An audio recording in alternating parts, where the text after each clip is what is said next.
안녕하세요. 김성길 목사와 함께하는 GTS 말씀 묵상 시간입니다. 오늘은 9번째 주간의 셋째 날 묵상이며 오늘의 주제는 숨겨진 비밀을 찾기가 되겠습니다. 우리가 살아가는 이 세상에는 항상 보이는 부분보다 보이지 않는 부분이 더 많이 있죠. 알고 있는 것보다 모르는 게 더 많습니다. 문제가 있으면 답이 또 있죠. 더 변화하고 더 발전할 수 있는 더 많은 것들이 존재합니다. 그래서 이것을 항상 찾아가는 것이 바로 변화고 발전이고 그래요. 문명의 발전이라는 것은 바로 이 숨겨진 것들을 누군가에 의해서 찾아내는 것이 바로 문명의 발전이 되는 것이죠. 자, 오늘 말씀 속에서 또 내 삶 속에서 더 발전하고 변화할 수 있는 숨겨진 비밀들을 잘 찾아내는 그러한 시간 되시기 바랍니다. GTS 묵상은 두 가지의 목적을 위해 만들어졌습니다. 하나는 매일매일의 내 스스로가 은혜를 받고 또 느끼고 깨닫고 하는 역동성 있는 신앙생활을 하기 위한 것이고요. 또 하나는 삶의 현장에서 변화하고 발전하기 위해서 또 아이들은 재능 개발과 학습 능력을 키워주기 위해서 만들어졌습니다. 이것을 위해서 572의 구조가 들어있는데요. 5는 그림을 보고 분석하는 5가지의 내용인데 생각의 힘을 키워줍니다. 그리고 7은 월화수목금토일의 7가지 주제인데요. 변화와 발전을 만들어 줍니다. 그리고 이것을 한꺼번에 모아서 사용할 때는 우리의 삶을 점검하고 또 컨설팅할 수 있는 도구가 되고요. 아이들은 독서와 학습을 지도하는 아주 좋은 방법이 되겠습니다. 자, 2는 질문 만드는 훈련이고요. 주님과 소통해서 영감 얻는 훈련이 되겠습니다. 5, 7, 2 우리의 변화와 발전 위해서 만들어진 아주 좋은 시스템입니다. 잘 활용하셔서 더 좋은 삶을 만들어 가시기 바랍니다. 자, 오늘도 그림 분석부터 정리를 하죠. 이번 주간의 말씀이 일하기 싫은 잔을 먹지도 마라 하는 이런 말씀이 있기 때문에 뭔가 이렇게 열심히 수고하는 그림들을 좀 찾아봤습니다. 자, 오늘 그림도 역시 바다에서 아침 일찍부터 그물을 내리고 있는 그런 어부의 모습을 볼 수가 있습니다. 자, 이 그림을 보면서 제목 하나 정해보고 의미를 또 적어 보겠습니다. 저는 제목을 부지런하고 성실한 일꾼 이렇게 적어봤고요. 의미는 바닷속에는 많은 물고기가 있다. 그러나 게으른 자는 아무것도 거두지 못한다. 가만히 있는 자에게 물고기는 잡히지 않는다. 이렇게 적어봤습니다. 그렇죠? 바닷속에 참 많은 자원들이 들어있죠. 하늘 아버지께서 인간에게 필요한 것들을 다 담아놓으셨는데 게으르고 나태하면 아무것도 되지 않습니다. 물고기가 스스로 튀어나와가지고 우리에게 올 수는 없는 것이거든요. 그래서 부지런하게 성실하게 나가서 그물을 치고 잡아야 좋은 고기들을 잡을 수 있는 거죠. 자, 분석해 보겠습니다. 우선 눈에 보이는 부분은 바다, 배, 어부, 그물, 그리고 밝아오는 아침의 하늘. 자, 보이지 않는 부분에는 여기는 어디이며 이 어부는 누군지, 그리고 지금 무엇을 잡고 있는지, 또 고기가 얼마나 잡히고 있는지, 또 이렇게 해서 결과는 어떻게 되는지. 자, 이런 것들은 보이지 않는 부분이지만 다 연결되어 있는 내용들입니다. 자, 세 번째는 그림에서 가장 중요한 것은 무엇인가요? 자, 저는 여기에서 5가지를 적어봤습니다. 이 가장 중요한 것은 바로 그물을 내려서 고기를 잡는 것인데 이 속에는 5가지의 중요한 요소가 들어있어요. 첫째는 부지런한 자세가 필요하고요. 두 번째는 기술이 필요합니다. 기술이 없으면 그물도 못 치는 거죠. 세 번째는 좋은 도구가 있어야 합니다. 네 번째는 어디에서 잡느냐도 아주 중요하죠. 어디에서 고기를 잡느냐. 아무데나 쳐놓고 고기를 잡는 건 아니니까요. 그 다음에 5번째는 시기가 또 중요합니다. 아침이냐, 점심이냐, 저녁이냐, 고요할 때냐, 바람이 불 때냐, 여기에 따라서 고기들이 잡히는 것이 다 다양하니까요. 자, 중요한 것은 가만히 있으면 아무것도 잡을 수 없다는 거죠. 자, 네 번째는 기억력 훈련입니다. 자, 연상법 훈련이에요. 우리 연세 들어가시는 분들은 이 훈련 많이 하시면 기억력이 좋아집니다. 자, 눈 감아 보시고요. 자, 오늘 그림 한번 떠올려 볼까요? 자, 먼저 바다가 보이고요. 그 위에 떠 있는 배 한 척, 그 위에서 사람이 그물을 내리고 있습니다. 하늘은 불그스름하게 밝아오고 있고요. 네. 자, 그리고 이 성경과 관계된, 이 그림과 관계된 성경 말씀을 또 찾아보겠습니다. 저는 먼저 창세기 1장 28절, 하나님께서 하늘과 땅과 바다와 그 가운데 있는 모든 것을 다스리라고 하신 말씀이에요. 하나님이 우리 인간을 가만히 앉아있는 로봇으로 만든 게 아니라 활동하고 일할 수 있는 존재로 만들어 주신 거죠. 자, 요한복음 6장에서는 예수님께서 아버지께서 일하시니 나도 일한다, 이런 말씀이 나오죠.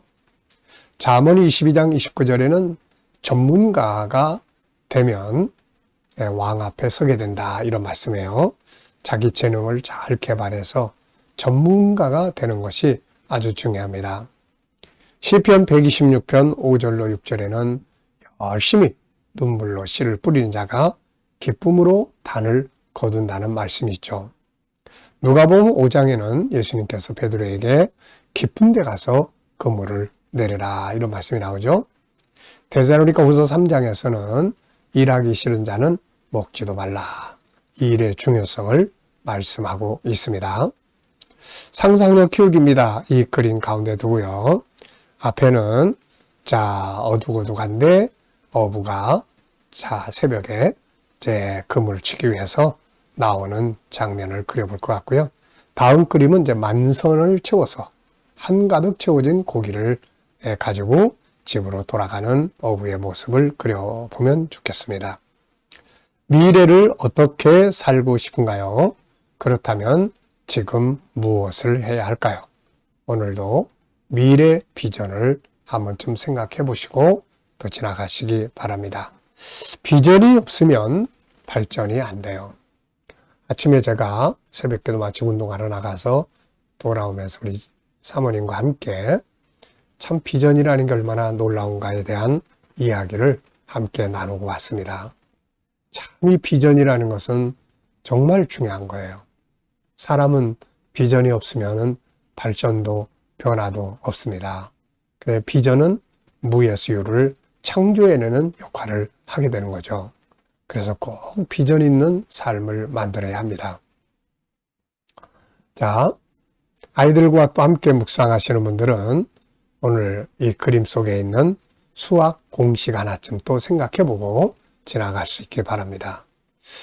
이렇게 매일매일 공식 하나씩만 살펴봐도 참 아주 훌륭한 복습이 될 수가 있죠.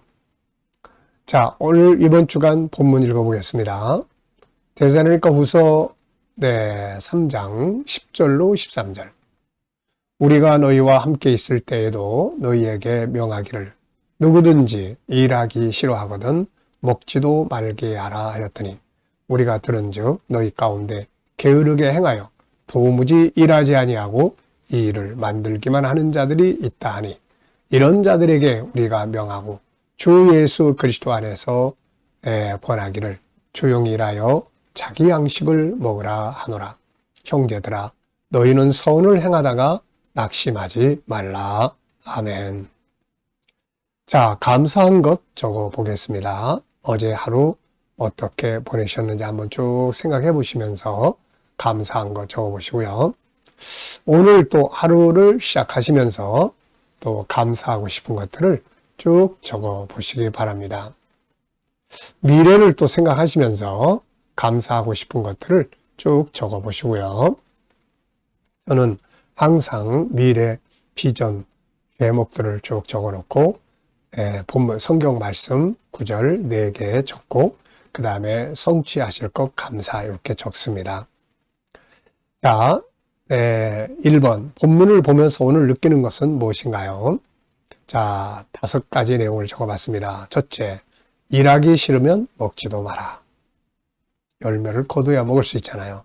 두 번째, 일만 만드는 자들. 여기서 일만 만든다는 것은 안 좋은 부분이죠. 좋은 것을 만들면 얼마나 좋겠습니까? 세 번째는 각자 자기 양식을 먹어라. 자기가 수고해서 자기가 거둬서 자기가 먹고 남은 것은 또 함께 나누는 이런 삶을 살아야 되겠죠. 네 번째는 선을 행하다가 낙심하지 말라는 말씀이에요. 다섯 번째는 일할 때 즐겁게 일하자. 그래서 업가미친 의변축비 주열스곡창 이 13가지 이게 즐겁게 일하는 비법입니다. 그 중에서도 4가지만 말씀을 드린다면은 열정을 품고 일하는 것, 감사하며 일하는 것, 또 전문가가 되는 것, 그 다음에 비전을 만드는 것. 전문가라는 것은 4가지의 의미가 있다고 그랬죠. 하나는 이론에 밝아야 돼요. 이론에 밝아야 합니다. 그 다음에 두 번째는 경험이 많아야 돼요. 그 일을 활용을 해서 임상을 많이 해야죠. 세 번째는 바로 응용할 줄 알아야 합니다. 이 3가지 이 아주 전문가의 특징이에요. 자, 일하기 싫은 자는 어떻게 하라고 하였나요? 일하기 싫은 자는 어떻게 하라고 하였나요? 먹지도 마라. 그러니까 일이 얼마나 중요한가를 보여주는 거죠. 자, 가족들이 5명이 있는데 5명이 다 일을 한다면 그 가정은 부유할 수 있죠. 근데 그냥 절반은 일하고 또 2사람은 아무것도 안 하고 있으면 그냥 힘들게 하는 거죠, 다 서로. 그래서 일은 모두가 함께 행복하게 살아갈 수 있는 방법이 되는 거죠. 선을 행하다가 낙심하지 말아야 될 이유는 뭔가요? 우선 공의의 하나님이 계시기 때문에 하나님께서 반드시 갚으시니까 낙심할 필요 없다는 것. 그 다음에 반드시 선이 이기게 되기 때문에.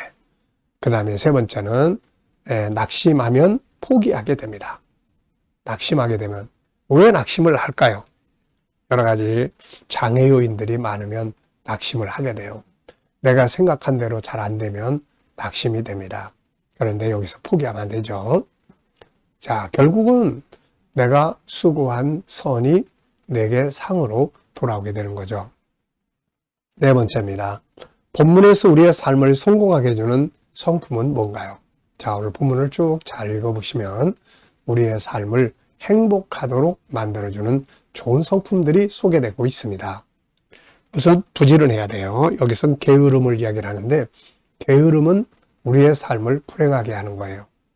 부지런한 성품은 우리의 삶을 행복하게 만드는 겁니다. 그리고 성실함, 그리고 열정, 그리고 독립성, 자기 양식을 먹어라. 독립성이에요. 그 다음에 선을 행하는 성품, 그리고 포기하지 않는 자세. 자, 이런 성품들은 항상 세상을 아름답게 행복하게 만드는 뭔가를 이루어낼 수 있는 성품들이에요. 인생을 살아가면서 우리의 삶에 아주 중요한 영향력을 끼치는 게 성품입니다. 이 성품은 고정되어 있는 게 아니에요. 얼마든지 바꿀 수 있고 또 변화시킬 수 있는 부분입니다. 그래서 내가 어떤 안 좋은 성품 때문에 가족 관계가 영 안 좋다 그러면은 내 성품을 좀 바꾸도록 노력하는 것이 필요합니다. 질문 만들기예요. 자, 11절입니다. 우리가 들은즉 너희 가운데 게으르게 행하여 도무지 일하지 아니하고 일을 만들기만 하는 자들이 있다 하니, 이걸 이제 질문을 만들어 보면 왜, 무엇을, 어떻게, 만약 이런 단어를 넣으면 질문들이 만들어집니다. 자, 만들어야 할 것과 만들어서는 안 될 것들은 뭔가요? 여기서 일만 만든다고 그랬는데 여기서 지금 바울이 지적하는 일은 안 좋은 일을 자꾸 만드는 거예요. 모이다 보니까 남의 흉을 보고 비판하거나, 또 모이다 보니까 쓸데없는 일을 하거나, 또 다른 사람을 미혹하거나, 이제 이런 행동들을 한다는 거죠, 이게. 그래서 괜히 쓸데없이 또 채무적 관계도 만들게 되고, 그러다 보면은 다른 사람 시험 들게도 하고, 자꾸 일만 만드는 거죠. 근데 좋은 일도 또 있습니다. 좋은 일을 만들어야 돼요. 예수님께서는 화평케 하는 자가 복이 있다고 그랬어요. 여기서 화평케 하는 자는 피스메이커입니다. 메이커, 만드는 사람이에요. 피스메이커, 평화를 만드는 사람이죠. 이런 거는 참 좋은 겁니다. 의로운 일을 만들고 화목을 만들고 또 뭔가 참 덕을 세우는 일을 만들고 다른 사람 살리는 일을 만들고, 이런 거 얼마나 좋아요. 자, 두 번째는 업무나 공부에 대해 질문 만들기예요. 자, 업무에 대해서 늘 말씀드렸죠. 자, 업무 잘하는 방법. 첫째, 열정을 있어야 한다. 감사함으로 해야 된다. 전문가가 돼야 된다. 네 번째는 비전이 있어야 한다. 참 비전은 축복의 씨를 뿌리는 것과 같은 거예요. 그래서 비전이 있어야 삶을 만들어갈 수가 있습니다. 비전이 없으신 분들은 꼭 인생에 비전을 만들어 가시길 바랍니다. 저는 항상 제 인생을 쭉 살펴보면은 먼저 하나님이 비전을 주셔요. 먼저. 그냥 그거를 사모합니다. 그리고 그걸 위해 기도합니다. 그리고 그 방향으로 그냥 계속 찾고 고민하고 가다 보면 어느 날 비전이 현실이 딱 되어 있는, 이거 한두 번 겪어본 게 아닙니다, 이게. 그래서 지금도 비전을 가지고 또 가고 있는 거예요. 자, 여러분들도 비전 꼭 만드시고요. 자, 주님과 소통하고 영감 얻는 시간입니다. 눈 감아 보시고요. 오늘 본문 한번 쭉 생각해 보시고 7가지 주제 또 쭉 생각을 해 보십시오. 그리고 오늘의 삶의 현장, 내가 해야 될 업무들, 만나야 될 사람들, 해결해야 될 문제들, 또 미래 비전 다 놓고 주님 어떻게 할까요? 주님이라면 어떻게 하시겠습니까? 쭉 이렇게 묻고 기다려 보시면 주님이 주시는 지혜, 말씀, 또 감동, 확신, 이런 영감들이 주어집니다. 이 영감을 가지고 살아가게 되면 내 생각으로 사는 것보다 훨씬 더 나은 삶을 만들어 갈 수가 있게 되는 거죠. 자, 오늘도 주님 주시는 영감으로 행복하시고 승리하시기 바랍니다. 기도하고 마치겠습니다. 주님 감사합니다. 오늘도 묵상으로 또 시작합니다. 함께하는 모든 이들에게 형통함의 복을 주시고 또 치료받는 교우들에게 치유의 능력이 함께 주시며 어려운 문제를 안고 기도하는 성도들에게 감당할 힘을 주시고 합력하여 선을 이루게 하여 주옵소서. 오늘도 이 나라와 민족을 지켜 보호하여 주시고 이 땅이 거룩한 땅, 선교의 땅이 되게 하여 주옵소서. 세계 곳곳에서 복음을 위해 수고하시는 선교사님들에게 함께 해주시고 또 KDM 훈련을 통해서 천국 복음이 더욱더 많은 나라에 전해지게 하여 주옵소서. 오늘도 GTS 묵상 더 많은 이들에게 보급되며 다음 세대를 양육하는 일에 귀하게 사용되게 하여 주옵소서. 감사하며 예수님의 이름으로 기도하옵나이다. 아멘.